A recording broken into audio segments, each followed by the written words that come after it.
Amén, hermanos, les saludo en el amor del Señor y les voy a pedir que mantengan su Biblia abierta en la lectura que acabamos de hacer del capítulo de Mateo 21. La serie de estudios que estamos teniendo y que tienen una correlación y que están en el libro que el pastor nos ha compartido y que todo esto también lo había mencionado en veces anteriores. Las exposiciones del pastor Sproul, que es el que hace esta serie de estudios, también está disponible en YouTube como video, duran como 20 minutos. Así que también pueden observarlo en donde él hace la clase en el fondo de estas predicaciones. Hoy día nos corresponde avanzar en estos estudios y corresponde la entrada triunfal de nuestro Señor Jesús, así como lo hacía la narración de Mateo y en la mayoría de los evangelios. Sin duda alguna, bueno, la entrada triunfal es uno de los momentos más grandes de la vida del Señor Jesús, ¿ya? Y yo trataba de hacer memoria, y no sé si a usted le pasa lo mismo, pero yo cuando dije, me toca hablar de la entrada triunfal, yo lo que más me acordaba cuando era chico, y en las clases infantiles nos hacían pintar la entrada triunfal, como en época de Semana Santa. Yo no sé cuántas veces habré pintado, pero tengo esa imagen grabada en mi memoria de Jesús entrando con sus discípulos y la gente aclamándolo con ramas de palmas, la gente tendiendo su ropa en el suelo para que él entrara. Y esa era mi idea que tengo en mi memoria acerca de la entrada triunfal del Señor Jesús. Pero hay muchas cosas que guarda el texto y la idea es que esas son las que podamos compartir en esta mañana. Tenemos a Jesús entrando en Jerusalén. Y sobre un pollino dice en medio de gritos que la gente mencionaba, Hosana dice, y proclamaciones reales. Y parecía que Jesús finalmente iba a cumplir el papel de Mesías que la gente esperaba y a posicionarse en el lugar de señorío que le correspondía y así derrocar a los enemigos del pueblo que eran los romanos. Y esa era la idea del pueblo acerca del Mesías. Y quizás al fin Jesús usaría en este caso su poder contra los romanos y que oprimían al pueblo judío. Sin embargo, dice que esta era la expectativa de la gente. Pero el Señor Jesús en muchas oportunidades mencionó que su reino no era de este mundo, ni buscaba tampoco los propósitos que busca este mundo.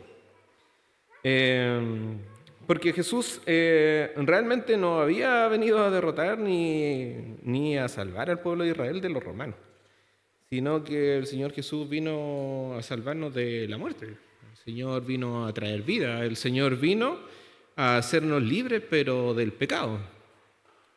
Y ese es el reino espiritual el que Jesús traía. Por lo tanto, malinterpretaron la misión de Jesús y en los pocos días, y esto es como lo triste, pero que en cierta forma también refleja, personalmente creo yo, la condición humana que todos nosotros tenemos. Porque pareciera muy triste, pero también una realidad, que cuando vemos acá en la entrada triunfal el mismo pueblo que le recibe al Señor Jesús con todos los honores que le entregarían a la realeza, días después gritando que crucificaran al Señor, las mismas personas. Incluso, hay un libro de David Chilton que se llama Los días de la retribución, en donde después de los 70 años después de la muerte de Cristo, dice que ellos reciben la retribución por la muerte del Señor Jesucristo. Y ahí es donde el pueblo judío y los cristianos, en cierta forma, son oprimidos de mayor manera con los romanos. Y ahí resuenan las palabras cuando ellos están dispuestos a crucificar a Jesús, incluso a hacerse culpables de su sangre, y ellos dicen, bueno, que la sangre de Él sea sobre nosotros. Y reciban el castigo después. Entonces, para ir avanzando, les voy a pedir que tengan su Biblia abierta, vamos a ir viendo versículo por versículo. Antes de eso leo una idea, una cita. Dice, anteriormente durante su ministerio público, Jesús, como por regla general, se había negado a ser honrado abiertamente como Mesías. Nunca quiso destacar y que se le reconociera en su calidad como Mesías. Y de hecho era el Mesías y el Hijo de Dios. Pero ahora dice que había llegado el momento en donde tenía que desarrollarse esto y que fuera anunciado como el Rey prometido en el centro de la Tierra Santa, dice, por el pueblo, para que finalmente poder tomar partido ellos en contra de él. Sin embargo, dice, él no aparecerá con poder externo, sino que entrará a la ciudad santa como un príncipe de paz. Incluso así lo dicen las profecías que después también vamos a darle lectura. Comienzo entonces la exposición. Antes voy a orar. Señor, te doy las gracias por tu palabra, Señor, porque ella es viva y eficaz, Señor, para transformar nuestros corazones, Señor, nuestras mentes. Le pedimos, Señor, un corazón atento, Señor, un corazón humilde para recibir tu palabra, porque tu palabra, Señor, no son ideas mías, Señor, sino que son tu palabra, Señor, y te pido que así sea, y que así sea recibida en nuestros corazones. En el nombre de Jesús, amén. Mateo 21, del 1 al 3 dice, cuando se acercaron a Jerusalén y vieron a Betfagé, al monte de los olivos, Jesús envió 2 discípulos, diciéndoles, id a la aldea que está enfrente de vosotros, y luego hallaréis un asna atada y un pollino con ella. Desatadla y traédmelos. Y si alguien os dijere algo, decid que el Señor lo necesita y luego los devolverá o los enviará. Como ya el cumplimiento del tiempo y la muerte del Señor Jesús estaba cada vez más cerca, había una serie de cosas que Él había hecho, pero también había una serie de cosas que Él tenía que hacer. Y todas tienen un significado y un propósito. No todo lo que hace el Señor Jesucristo tenía un propósito para que la Escritura dice se cumpliese. Y Él debía mostrar y reclamar los honores correspondientes a su realeza. Y con esta sencilla pero solemne actuación, reflejar también la naturaleza del reino que Él traía. En estos 3 cortos versículos encontramos varias cosas, como por ejemplo, Jesús dice que les solicita a 2 de sus discípulos que vayan a una aldea que estaba al frente de ellos. O sea, llegaron a un lugar, les dijo que había una aldea que estaba al frente y que fueran allí y que en ese lugar encontrarían un asna y un pollino. Cuando se refiere al pollino se refiere al, por así decir, la cría del asna. Tenía el asna y su bebé, por así decirlo. Y le pide a los discípulos que lo desaten y se lo traigan, demostrando con eso varias cosas. Dice, demostrando su divinidad en el previo conocimiento de las cosas, como también la soberanía al mencionarle a sus discípulos que si les decían algo, ellos simplemente dijeran, el Señor lo necesita, y luego Él lo enviará de vuelta. Primero explica que el Señor no lo estaba enviando al azar, así como que vayan y pasen por todas las casas y fíjense en donde pueda haber. No, Él les dice, vayan a tal lugar y ahí van a encontrar esto y tráiganlo. Aquí podemos observar, dice, el previo conocimiento de las cosas, la soberanía de Dios, porque no envía a sus discípulos al azar. Y esto dice que se los dice a la entrada de la aldea, de una aldea que estaba al frente, y que encontrarían ahí a el asna y el potro del asna. Y en segundo lugar, dice que nadie tampoco le iba a poner un impedimento para que se lo llevaran. Dice que solamente si preguntaban, ellos dijeran que el Señor lo necesitaba. Ahora, yo pensaba en esto y en aquellos tiempos quizás no era muy distinto de ahora. Yo no sé si usted estuviera en su casa y de repente llega gente y quizás ni le golpea la puerta y empieza a tomar sus cosas. Yo no sé si usted entraría con temor.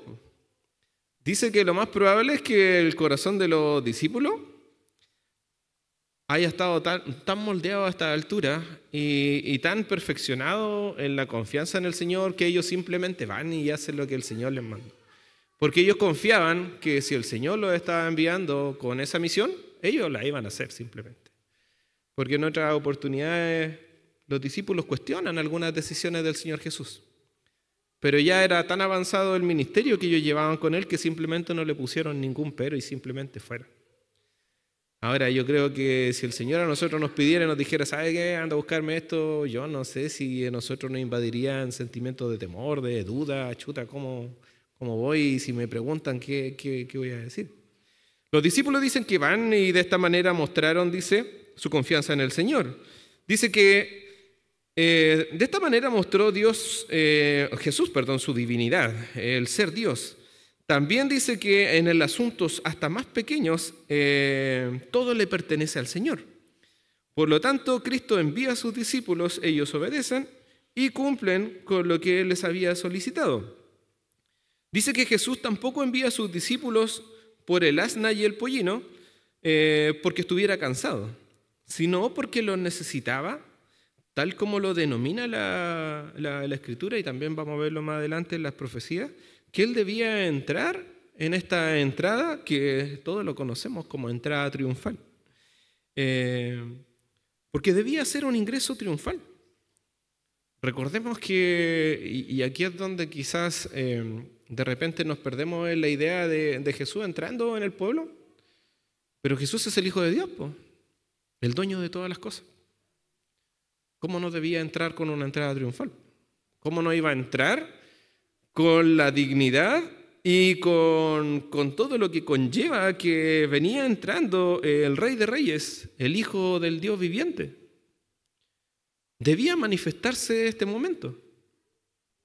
El Señor siempre quiso pasar desapercibido en todas las ocasiones anteriores, pero también era parte de los propósitos de Dios que Él debía ser recibido como quien era, el Rey de Reyes.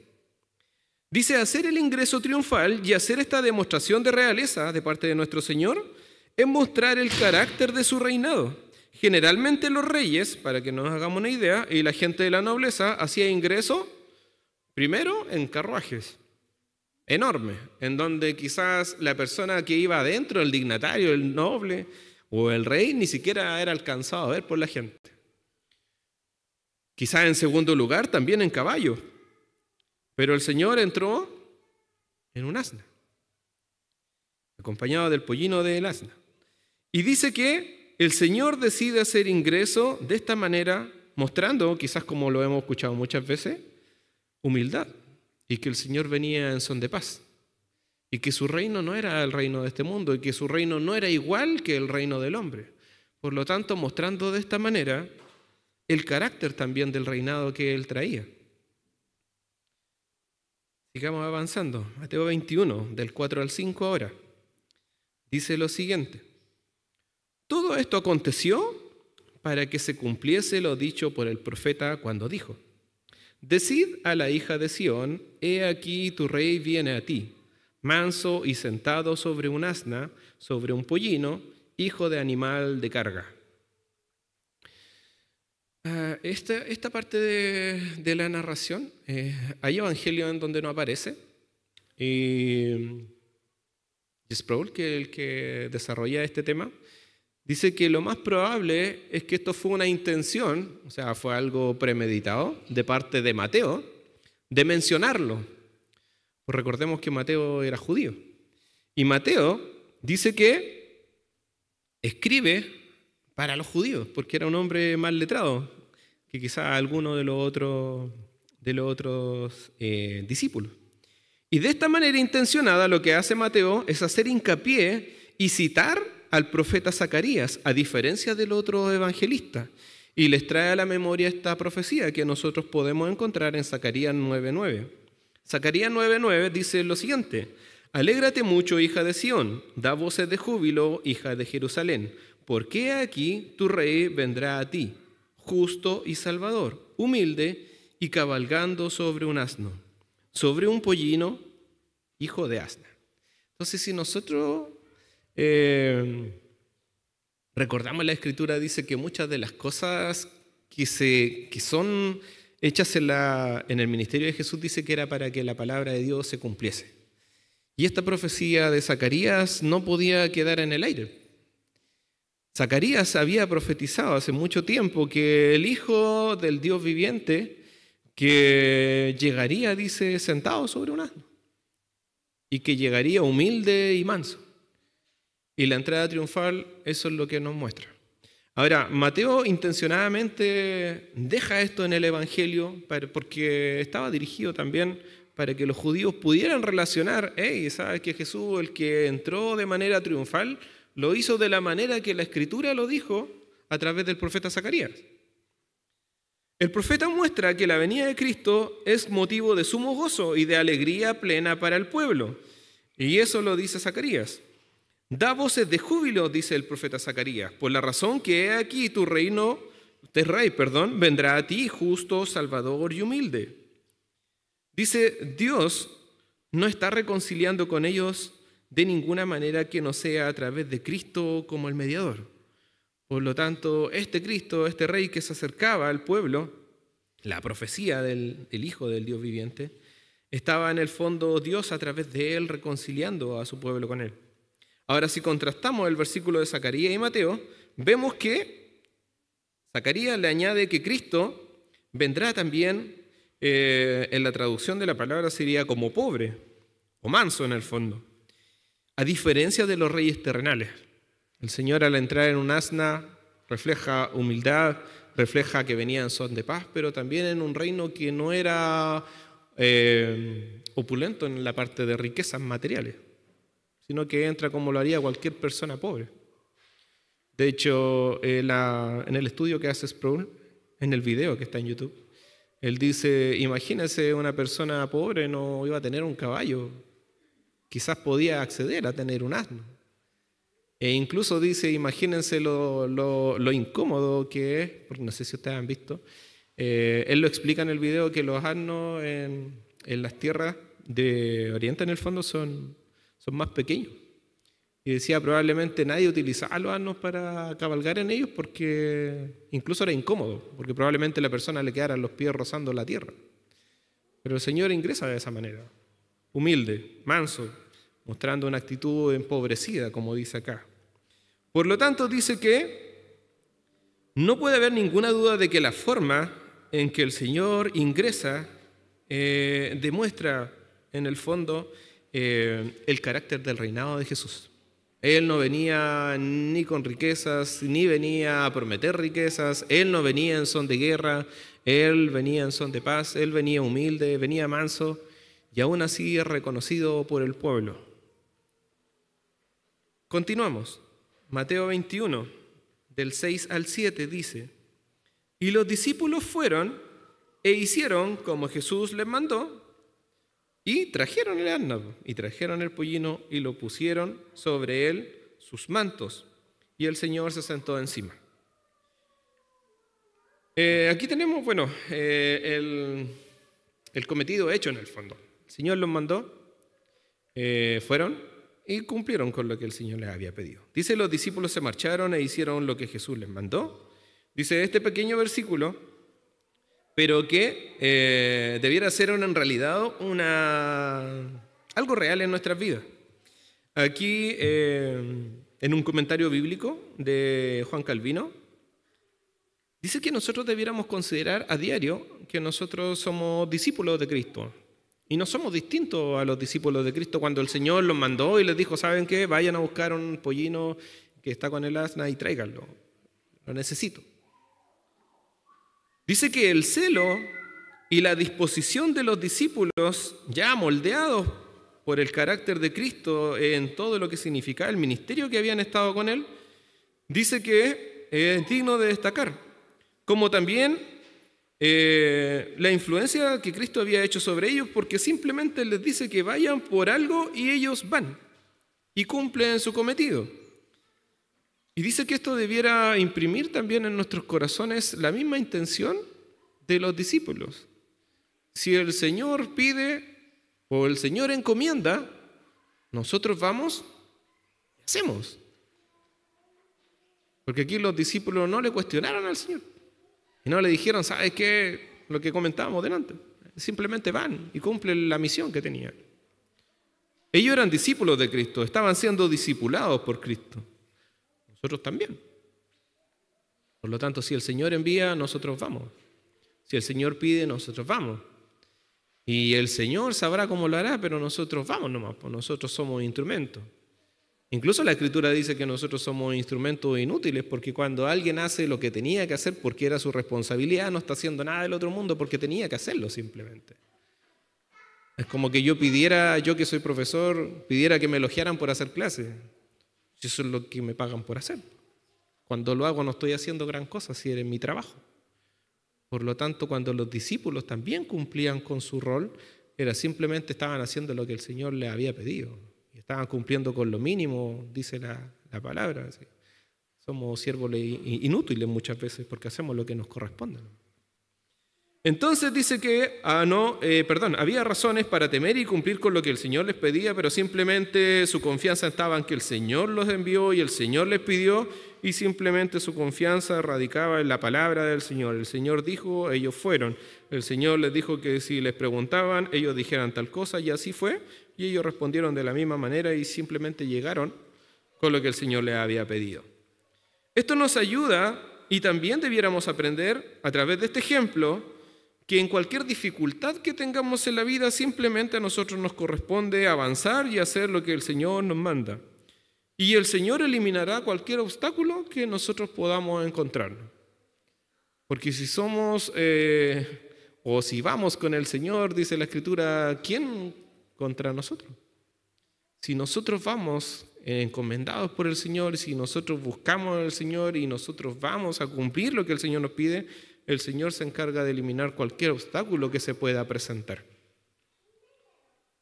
Avanzamos. Mateo 21:8. Y dice, y la multitud, dice que era muy numerosa, lo dice el versículo, tendían sus mantos en el camino, y otros cortaban ramas de los árboles y las tendían en el camino.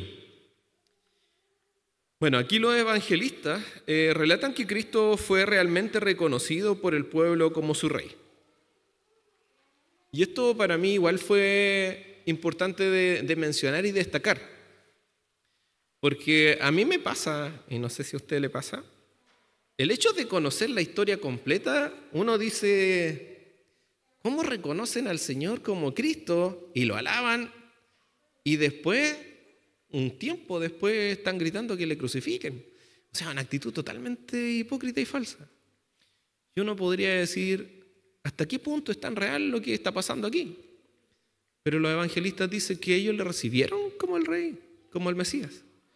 Y sus alabanzas ante el Señor fueron genuinas y fueron verdaderas. Y nacieron de un corazón agradecido ante Dios. Entonces, a uno cuando conoce como el final de la historia, uno dice, quizás no les creo nada mucho como las alabanzas que le estaban dando al Señor. Si esos mismos son los que después gritan que le crucifiquen. Pero los evangelistas dicen que ya hay un genuino sentir en el corazón del pueblo cuando reciben al Señor Jesús. Y de hecho, esto tenía que suceder así, para que la Escritura se cumpliese. De hecho, podría parecer una falsa o una cínica exposición para los que conocemos el relato completo, como yo le comentaba. Pero dice que el hecho de que la multitud tendieran sus ropas, cortaran árboles, dice, tendiendo sus prendas en el camino y le otorgaran a Cristo el título de rey, es porque lo hicieron realmente en serio. Y ellos lo estaban haciendo con limpieza de corazón, como dice la Escritura. Y cuando dieron un testimonio honesto de reverencia, Cristo dice que así lo recibe. Por lo tanto, Jesús recibe esto como una alabanza real y verdadera. Juan Calvino, en su comentario sobre este texto, dice, no creo que sea probable que las ramas de las palmeras fueran cortadas, como conjeturan, dicen algunos intérpretes, de acuerdo con el antiguo y solemne rito designado para ese día. Dice, muy por el contrario, Calvino él cree que fue una manifestación genuina y verdadera del Espíritu, de entregarle el honor que debía entregarse a Cristo. Dice, cuando nada de esta naturaleza había sido pensado por los discípulos, a quienes el resto de la multitud imitaba haciendo lo mismo. Porque por esto también dice puede inferirse por las palabras de Lucas. Por lo tanto, lo que dice Calvino acá es que fue una manifestación genuina del corazón del pueblo, el recibir al Señor Jesucristo de esta manera. El tender sus ropas, ¿ya? Aquella ropa quizás que en aquellos tiempos no eran tampoco que hubiera, no sé, como los medios económicos para tener tanta ropa. Ellos tiran genuinamente sus ropas para que Él pase por encima de su ropa.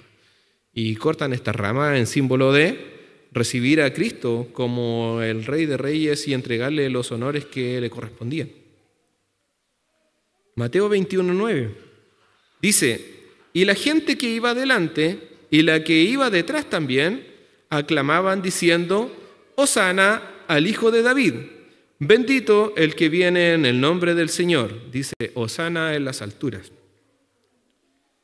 Algunos puntos sobre esto. Dice: la multitud gritaba Hosana en la medida que Jesús entraba a la ciudad. Dice: este término puede indicar exaltación o adoración. Dice: las ramas de palma también eran conocidas en aquel tiempo con un concepto que también se llamaba hosanas. Y solía usarse para celebrar cuando habían grandes victorias en el fondo. Por lo tanto, dice, la gente celebraba a Jesús como un rey que venía en victoria sobre sus enemigos. Pero como lo dijimos en la introducción, que ellos habían malinterpretado también de que Jesús no venía en este cometido, sino que en otro. El grito de la multitud de Hosana también, días después, es reemplazado por que sea crucificado. Las expectativas de la gente de una victoria política, en el fondo, en contra de los romanos, no se cumplieron y finalmente recaen sobre Jesús. Ahora, lo que hace el predicador, que es Sproul en el fondo, es relacionar la palabra Hosana, dice, con la rama en el fondo, con la manifestación que se hizo visible y material de recibir al Señor, alabándolo con esta rama y dándole hosanas en el fondo, que era una manifestación física que se hacía de esa manera para recibir a las personas que entraban en victoria. Juan Calvino, acerca de esta expresión, nos dice algo que también es interesante. Leo lo siguiente, dice: Hosana al Hijo de David. Dice que esta oración guarda relación, y así lo cree también el escritor, que está relacionándolo con el Salmo 118:25. El Salmo 118:25 dice: oh Jehová, sálvanos ahora. Te ruego, oh Jehová, que nos hagas prosperar ahora. Mateo relata expresamente las palabras hebreas para informarnos de que estos aplausos no fueron, por así decir, otorgados de manera precipitada a Cristo, y que los discípulos no pronunciaron sin tampoco considerar y entendiendo también que hacía referencia a este salmo que es expresado en una forma de oración. Por lo tanto, en el fondo es el Espíritu Santo hablando a través del pueblo y utilizándolo para entregarle las alabanzas dignas que debía recibir el Rey de Reyes, el Hijo del Dios viviente. Por lo tanto, dice, el diseño que Mateo hace de esta narración, como acabábamos de mencionar anteriormente, es citar este salmo de David en el fondo, con el propósito de mostrar a la multitud que reconocía al Cristo como un redentor. De hecho, dice, la pronunciación de las palabras Hosana también podría haber sido de la palabra muy similar, que aquí aparece como Ochiana, que significa te suplicamos, que es como decir te rogamos. Por lo tanto, dice Dios, es como una plegaria lo que se expresa ahí en el Salmo.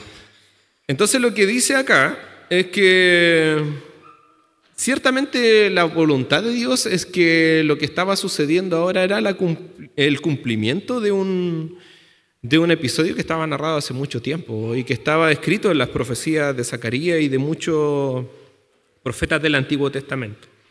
Ahora, de la misma manera, como nosotros cuando oramos y decimos que en el Padre Nuestro, por ejemplo, que dice que venga tu reino, dice, y que se haga la voluntad de Dios como en el cielo, que se haga también en la tierra.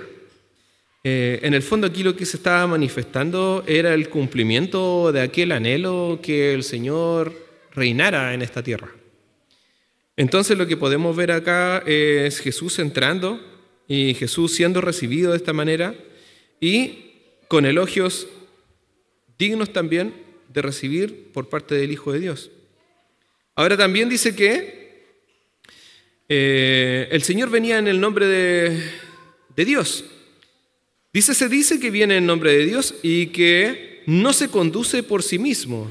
Juan Calvino hace esa excepción también en decir, el Señor estaba viniendo, pero tampoco viene por sí mismo, sino que viene como un enviado de Dios.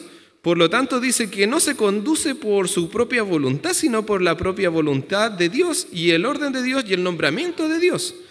Por lo tanto, podemos inferir, dice, más ciertamente, cuando se exclama: bendito sea el reino de nuestro padre David, que viene en el nombre del Señor. Porque hablan así referencia de las promesas, porque el Señor había, dice, testificado y finalmente sería un libertador de la nación. Y había sido designado como un medio de la restauración de aquel reino que se le había prometido a David. Por eso el Señor viene del linaje de David. Vemos entonces que el honor del mediador que se esperaba para la restauración de todas las cosas y la salvación se le estaba atribuyendo a Cristo. Por lo tanto, cuando el pueblo lo recibe dándole hosana y recibiéndolo de esta manera, también está haciendo el cumplimiento de la voluntad de Dios de que fuera reconocido y llegara con esta actitud y de esta manera para el cumplimiento también de la voluntad de Dios. O sea, la entrada triunfal, como yo le decía en un principio, quizás lo vemos como que el Señor llegó a un lugar nomás. Pero estaba siendo cumplida la palabra de Dios. Estaba siendo cumplida la voluntad de Dios. Lucas 19, del 37 al 39, leo esa cita, dice: cuando ya se acercaba junto a la bajada del Monte de los Olivos, dice que toda la multitud de los discípulos, regocijándose, comenzó a alabar a Dios y a gran voz de todas las maravillas que habían visto, diciendo: bendito el Rey que viene en el nombre del Señor, paz en el cielo y gloria en las alturas. Entonces algunos de los fariseos de entre la multitud dijeron: Maestro, reprende a tus discípulos. En el fondo los fariseos vieron como que estaban blasfemando. Finalmente Jesús dice que para los fariseos, para los escribas, dice para los principales líderes religiosos, era una amenaza frente a su autoridad. Y que después también vamos a hablar un poco más de esto en las preguntas de la reflexión. Continúo con la exposición. Estamos en Mateo 21. Vamos ahora a los versículos 10 al 11. Dice: y cuando entró él en Jerusalén, toda la ciudad se conmovió diciendo: ¿quién es este? ¿Quién era él? Y la gente decía: este es Jesús, el profeta, de Nazaret de Galilea. Dice que cuando entró a Jerusalén, Mateo lo dice y lo describe como que dice que toda la ciudad se conmovió. Y esto es importante mencionar porque no nos está diciendo que esto pasó como una especie de, como que pasó allí nomás, pues, y nadie más supo. O que esto se produjo en secreto frente a algunas personas. Dice que toda la ciudad se enteró de lo que había pasado. Y toda la ciudad, dice, se conmovió. Y todas las personas preguntaban en la ciudad quién era este hombre. O sea, no fue algo, por así decir, pequeño ni entre algunos, no, esto fue algo grande. Dice que para informarnos de la entrada, Mateo hace referencia a esto, que no se hizo algo en secreto, sino que en presencia de todas las personas y que todos los sacerdotes y escribas, dice que tampoco ignoraron este suceso, sino que estaban en conocimiento. Y bajo este aspecto, dice, y que la majestad del Espíritu que conmovía a las personas cuando le recibieron genuinamente como el Hijo de Dios, el Mesías, dice que estos hombres no pudieron soportar que Cristo fuera conducido por la ciudad, siendo atendido con este esplendor de la realeza, porque simplemente era un peligro para ellos. Por eso dice que los principales líderes religiosos no vieron esto con buenos ojos.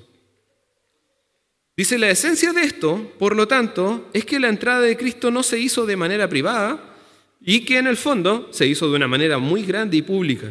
Y que los enemigos también se abstuvieron también, como de una manera sagaz, por así decir, o como siendo muy pillo, de oponerse en el momento a este suceso.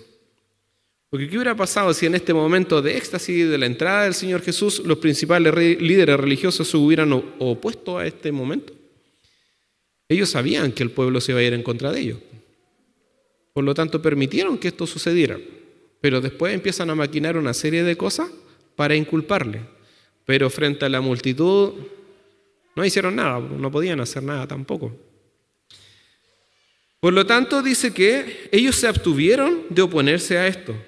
No porque lo trataran con desprecio, sino que porque estaban restringidos también por el temor. Porque dice que Dios también, así como había puesto en el corazón del pueblo recibir al Cristo, también lo más probable, dice aquí el escritor, que también imprimió el sentimiento de temor bajo los principales sacerdotes y los escribas y los fariseos. Por lo tanto, al mismo tiempo el evangelista mira, dice, la indiferencia descuidada de la ciudad y elogia la piedad de los que recibían al Señor Jesús, pero también a aquellos que encubiertamente no lo veían con buenos ojos. Continuamos la exposición. Mateo 21:12. Dice, y entró Jesús en el templo, aquí pasa a otro episodio. Dice que entró Jesús en el templo y echó fuera a todos los que vendían y los que compraban en el templo, y volcó las mesas de los cambistas y la silla de los que vendían palomas. Dice, Cristo ascendía con frecuencia al templo para orar y para compartir la palabra también. Y aunque dice, este abuso continuaba, dice que el Señor Jesús en 2 ocasiones se menciona en los evangelios que Él quiso limpiar el pueblo de esta práctica que tenían. Quiso limpiar el templo, de esta práctica que tenían. Una fue al comienzo de su ministerio y otra es en este episodio. Leo el capítulo de Juan 2, al principio del ministerio del Señor. Dice, estaba cerca de la Pascua de los judíos y subió a Jerusalén y halló en el templo a los que vendían bueyes, ovejas, palomas y a los cambistas que estaban sentados. Y haciendo a azote de cuerdas, los echó a todos del templo. Y las ovejas y los bueyes, y esparció las monedas de ellos, y las volcó sobre las mesas sobre la tierra. Y dijo a los que vendían palomas, quitad esto de aquí, y no hagáis esto en la casa de mi padre, porque no es una casa de mercado. Entonces los discípulos, dice que se acordaron de lo que estaba escrito, el celo de tu casa me consume. Y los judíos le respondieron y dijeron, ¿qué señal nos muestras para hacer esto? Y respondió Jesús y les dijo, destruid este templo y en 3 días lo levantaré. Y dijeron luego los judíos, en 46 años fue edificado este templo y tú en 3 días lo levantarás. Pero él no hablaba del templo, sino de su templo, de su cuerpo. Por lo tanto, dice, cuando resucitó, también de entre los muertos, los discípulos se acordaron cuando el Señor había dicho esto y creyeron la Escritura y que la palabra de Jesús se había cumplido. Ahí tenemos como el primer episodio en donde el Señor Jesús hace esto mismo que después se menciona en Mateo 21. ¿Por qué es importante mencionar esto? Porque cuando Jesús se dio a conocer como maestro y profeta enviado de Dios, asume también, como lo menciona en algunas cartas, que el Señor es el sumo sacerdote, el gran sumo sacerdote. Y parte de los roles del sumo sacerdote también era la purificación del templo. Y dice que lo que estaba haciendo Jesús en esa oportunidad, al principio de su ministerio, cuando entra al templo y saca a estas personas que estaban haciendo cosas indignas delante del Señor, como vender y comerciar dentro del templo, y que también lo menciona Mateo 21, ya después, posterior a la entrada triunfal, estaba cumpliendo con ese rol de la purificación del templo. El Señor entra al templo y ahí es donde sus discípulos dicen, hay una palabra que dice que el celo por la casa del Señor lo consumía. Es como decir, eso no puede ser permitido en la casa del Señor. Y el Señor hace este gesto con la intención de limpiar el pueblo, porque el templo, porque debe ser una casa de oración.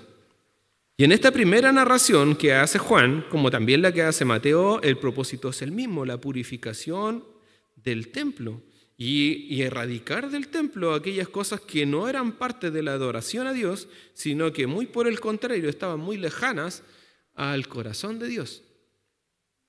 Por lo tanto, él declara como rey y sumo sacerdote que el templo es un lugar de adoración y de oración, y que esto debe permanecer y que esto debe estar en el celo de todos aquellos que observan de manera piadosa el lugar santo en el que nosotros estamos y que estaban en aquel momento. Por lo tanto, dice que lo que hace el Señor es purificar el templo. Cristo no tenía la intención de restablecer, dice, la antigua costumbre de los ritos sagrados. Por lo tanto, dice, lo que Él hace es purificar el templo y al mismo tiempo señalar que la adoración a Dios había sido corrompida por un abuso vergonzoso y manifiesto. porque esto tampoco era que venía de personas que se metieran como al templo a hacer cosas, sino que detrás de esto también estaban los sacerdotes y estaban los escribas y las personas que manejaban el templo. Yo creo que cuando uno se hace más adulto y entiende las cosas de política, lo que pasaba en el templo no era lo que las personas querían hacer dentro del templo, sino que las personas que estaban a cargo del templo permitían que pasara dentro del templo. Por lo tanto, en el fondo, las personas que estaban a cargo se habían corrompido también. Continúo. Mateo 21:13. Dice, y les dijo, escrito está, mi casa es una casa de oración, y así será llamada. Mas vosotros las habéis hecho una cueva de ladrones. Está escrito, y dice que Cristo cita 2 pasajes de profecías anteriores. Como le había comentado en un principio, aquí hay muchas cosas de profecías anteriores. Isaías 56:7 dice, yo lo llevaré a mi monte, a mi santo monte, y lo recrearé en mi casa de oración. Sus holocaustos y sus sacrificios serán aceptos sobre mi altar, porque mi casa será llamada casa de oración para todo el pueblo. Por lo tanto, cuando el Señor Jesús dice estas palabras, está haciendo referencia a profecías antiguas. Isaías dice que iban a llegar al templo y que se iban a ofrecer holocaustos, pero que también iba a ser llamado a casa de oración y que iba a ser una casa de oración para todos los pueblos, no solamente para los judíos. Y esto lo dice Isaías mucho tiempo atrás. Jeremías 7:11 también dice, es cueva de ladrones delante de vuestros ojos esta casa sobre la cual es invocado mi nombre. He aquí que también yo lo veo, dice Jehová. Lo que fue escrito por Isaías y Jeremías en el fondo, en las circunstancias de la época, dice que predicen, primero, que el templo debía ser purificado, que el templo iba a ser corrompido, pero al mismo tiempo también se profetiza acerca de que este sería una casa de oración para todos los pueblos.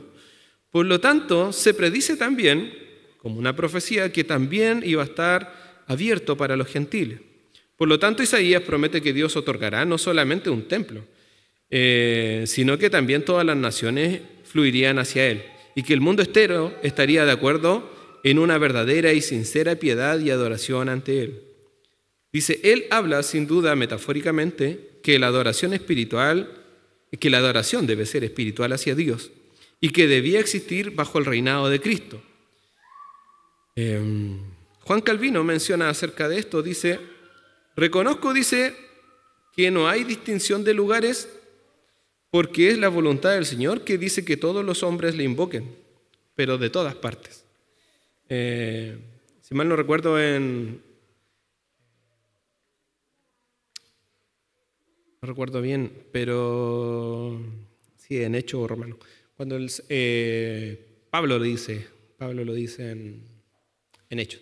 Cuando dice que el Señor no es necesario que habite en templos hechos de manos humanas, como que necesitara un lugar para ser adorado. Dice que el Señor puede ser adorado en todo lugar. Pero dice que el Señor había dispuesto de este lugar con un propósito, que era la adoración y la oración ante Él. Y había sido corrompido. Por lo tanto, lo que estaba haciendo el Señor Jesús era limpiar este lugar y volver el corazón de las personas a la adoración genuina. Así como lo dice que el Señor dice, busca adoradores en espíritu y en verdad. Avanzamos a los 3 últimos versículos. Mateo 21:14 dice, y vinieron a él en el templo también personas ciegas y cojos, y el Señor los sanó.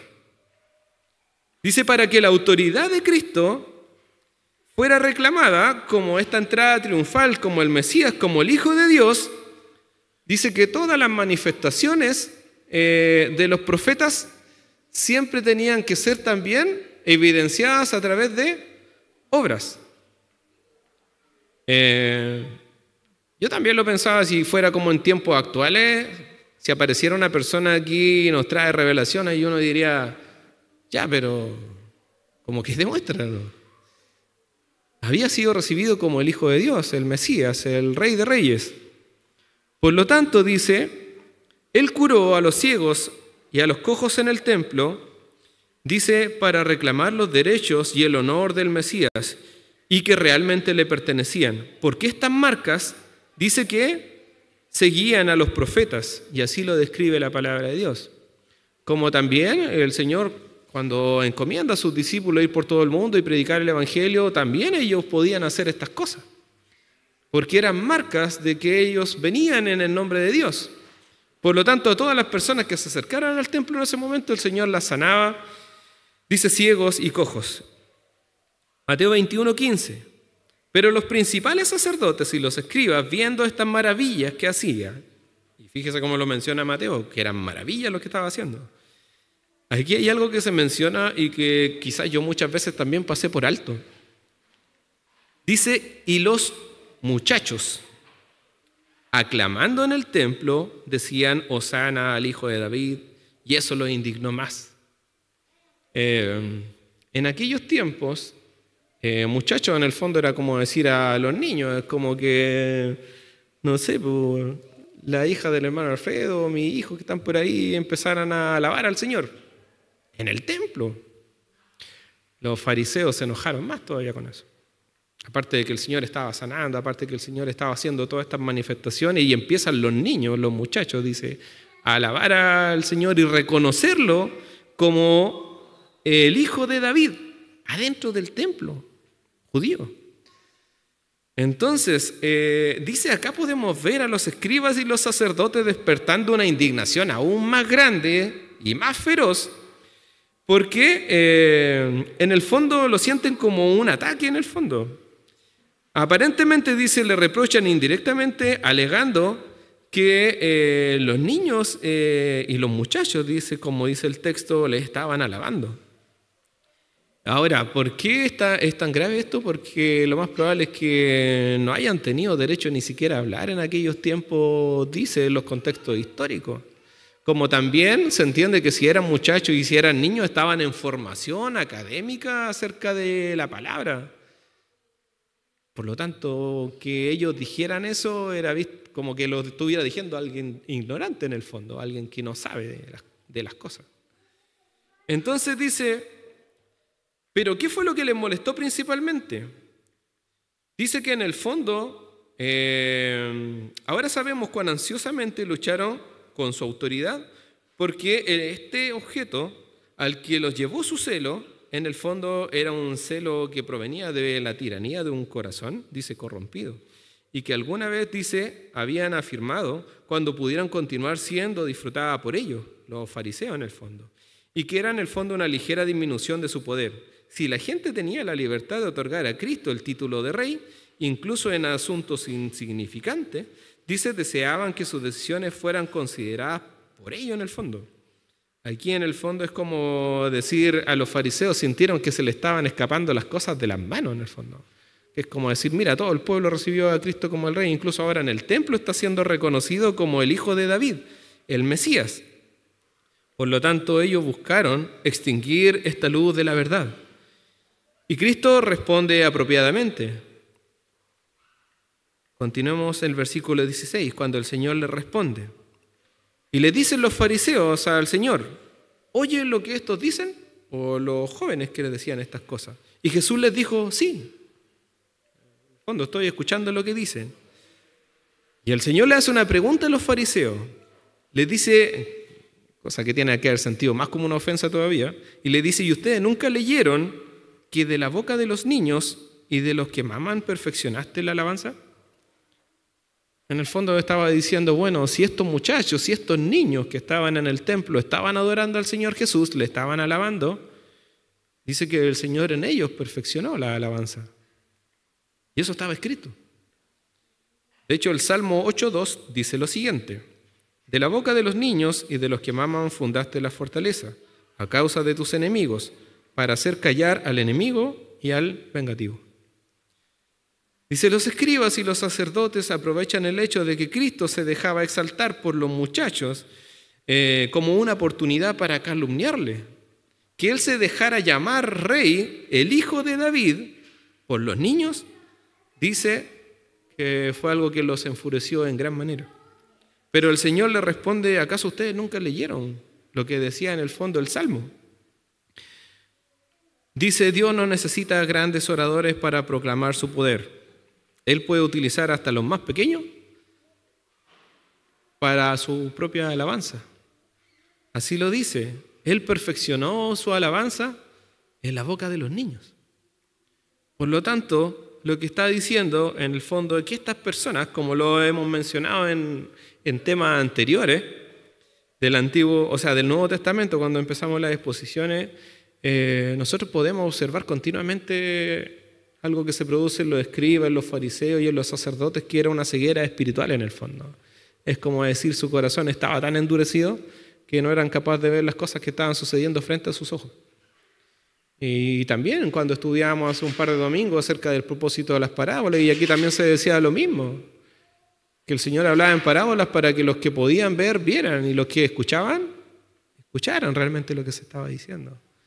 Dentro de las cosas que más llaman la atención es ver cómo los fariseos y los sacerdotes y los escribas no tenían la capacidad de ver aquello que el pueblo estaba viendo, aquello que las personas quizás más ignorantes frente a ellos estaban observando y que estaba sucediendo. Pero ellos, por la dureza de su corazón, no lo entendían y no lo aceptaban tampoco. Por lo tanto, dice la Escritura que el Señor es alabado incluso desde el vientre de una madre por ese niño que está en formación. Ese niño que se está formando, dice, alaba al Señor desde que el momento que es formado y que viene al mundo. Y que desde el fondo del corazón de Dios Él es alabado a través de esto. Dice de los niños que maman, de aquellos niños más pequeños en el fondo. Por lo tanto, dice que el Señor es reconocido, incluso a aquellos que son vistos como los más pequeños, como los más ignorantes. Porque el reino de Dios no proviene de este mundo, sino que busca otras cosas. Finalmente, para concluir, si pudiéramos ir haciendo como un resumen, yo recordaba en las palabras del predicador en el Eclesiastés cuando dice que todo tiene su tiempo. Y lo que está pasando aquí en la entrada triunfal es el cumplimiento de uno de los tiempos que estaban previstos de parte del Señor, que estaban revelados también en la Escritura a través de los profetas.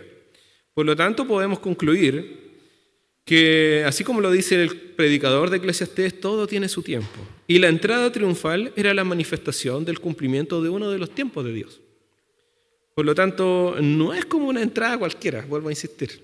Quizás como cuando uno lee la Biblia así como apurado o ve las películas de Semana Santa, no era un cualquier momento. Era un momento que estaba predicho, era un momento que estaba escrito, era un momento que tenía que cumplirse, que guardaba muchas cosas espirituales detrás y que se estaban cumpliendo. Por lo tanto, incluso que fue profetizado cientos de años antes de que ocurriese, y mostrando a un Cristo victorioso, entrando humilde, empobrecido y en son de paz, que buscó purificar el templo, sanar a los enfermos y a los dolidos, y posicionarse en aquel lugar que solo a Él le pertenece, que es el Hijo de Dios, el Hijo del único Dios verdadero, del Dios viviente, y que ahora, como lo comentábamos en predicaciones anteriores, está a la diestra de Dios, gobernando sobre todas las cosas. Por lo tanto, Él era digno de alabanza, y este suceso tenía que ser y tenía que suceder. Cristo no podía culminar su ministerio sin ser reconocido de manera externa y de manera genuina, como lo comentamos, sin ser reconocido como el Mesías, como el Cristo, como el Hijo del Dios viviente. Oremos. Padre Celestial, te damos gracias, Señor, por tu palabra, porque siempre escudriña nuestros corazones, Señor. Señor, te damos gracias, Señor, por el cumplimiento de esta profecía, Señor. Te damos gracias por la obra completa, Señor. Y te pedimos que tú produzcas, Señor, en nuestros corazones aquellas cosas sobre las que meditamos en esta mañana. Así como los discípulos, Señor, obedecieron en lo que tú les encomendaste, que nosotros también podamos obedecer, Señor, cuando tú nos encomiendas, Señor. Que nuestra alabanza y que la glorificación también de todo lo que hacemos, Señor, sea siempre para ti, Señor. Ayúdanos, Señor, también a alabarte, Señor, a guardar un celo, Señor, también por tu casa de oración, como también lo mencionaba en esta narración, Señor. Ayúdanos a que nuestros corazones, Señor, no sean corrompidos, Señor. Y que si hay algo que no está bien, también tengamos la valentía, Señor, de sacar esas cosas, Señor, que no corresponden.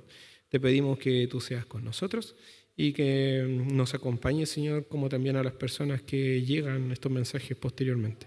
En el nombre de Jesús, amén.